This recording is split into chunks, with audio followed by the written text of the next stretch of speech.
What is the next step in your relationship with whoever? What's the next step for your business? What's the next step, your personal life?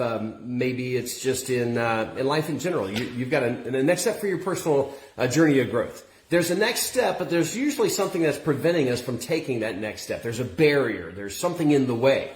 I was reminded this morning, just kind of reading the comments. And by the way, those that comment on these posts, thank you for that feedback. I want to thank you out front because it's how I get better. It's how I grow. It's how I learn what you need and what you would desire most that would help you to grow too.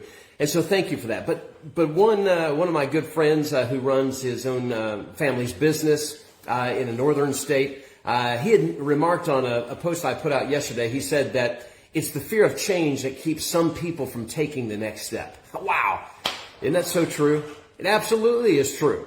And the consequences of a business in today's economy that refuses to take the next step for fear of change and to make the adjustments that they feel they know they need to make, if you're afraid of making that mistake, afraid of that change, those consequences can be very severe. Consider a company that they want to stay in business. Obviously, every company does. They want to make money. Certainly, that's one of the goals. The objective. They want to make a difference. They want to make an impact. They want to grow as a company. But that company, if you won't take the periodic risk, even if it's a calculated one, and you're afraid to do that because your fear is strong from making a mistake, making a poor choice, and making a bad decision, not looking good. That right there, that company is nearly doomed for failure, at least in today's world. So to apply the same skills that you've always had, you've always known these skills, and you're going to apply the same ones again and again and again. But the world changed. COVID, whatever you want to blame it on, it's changed the world, and so there's new demands. There's new ways of doing business. There's new ways of constructing meetings, and all these new things.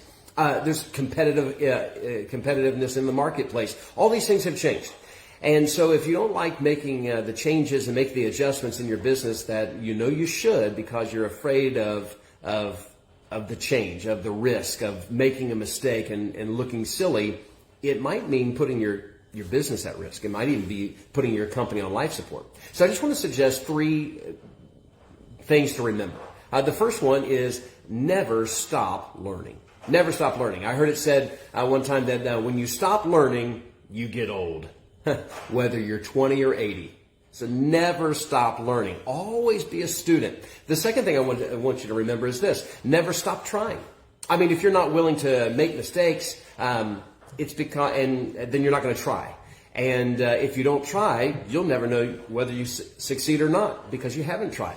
You're going to be stuck, and stuck stinks. I think there's 2 reasons why people don't try, and the first one is an easy one. It's that they're afraid to fail, right? So they're not going to try something. But the second thing, and this is one thing I struggled with, especially just getting these videos out. What if I look stupid? What if, here I am in my garage, and sometimes I'm looking at my notes, and people will know, and I just said, you know what, I'm just going to push the button again and again and again and just get better and just improve, and I'm just going to have to do it scared, right? Even at the risk of looking silly. So those 2 things, the fear of failure and the fear of just not looking good, keep people from doing what they need to do. So they don't try and they stop learning. And the third thing is never stop asking questions. And we got to learn this, don't we? We got to ask the right questions. Think about your favorite retailer. When you go out of town and you're staying at a hotel, what's your favorite hotel to stay at? Think about places like Amazon, or think about your favorite restaurant. Usually nowadays, when you get the receipt, the ticket back, on the receipt is going to be a survey that you can plug maybe they give you points if you have their app, or maybe they give you a free entree later on. Chili's did this for a little while. They give you a free entree if you filled out their survey. What they're asking for is they're asking for feedback. Now, feedback is good. Hearing the feedback, you ask the question, hey, how was your service today? What worked for you? What didn't work for you? Would you recommend this to another friend? All those kinds of things. Feedback is good, but doing something with the feedback is so much better. And so we got to do something with the answers that we're given. So never stop learning, never stop trying, and never stop asking. Here it is in the 21st century. Those that remain unsuccessful are going to be those that are unwilling to learn, unlearn, and relearn. Now, why? Because learning, unlearning, and relearning, it requires humility.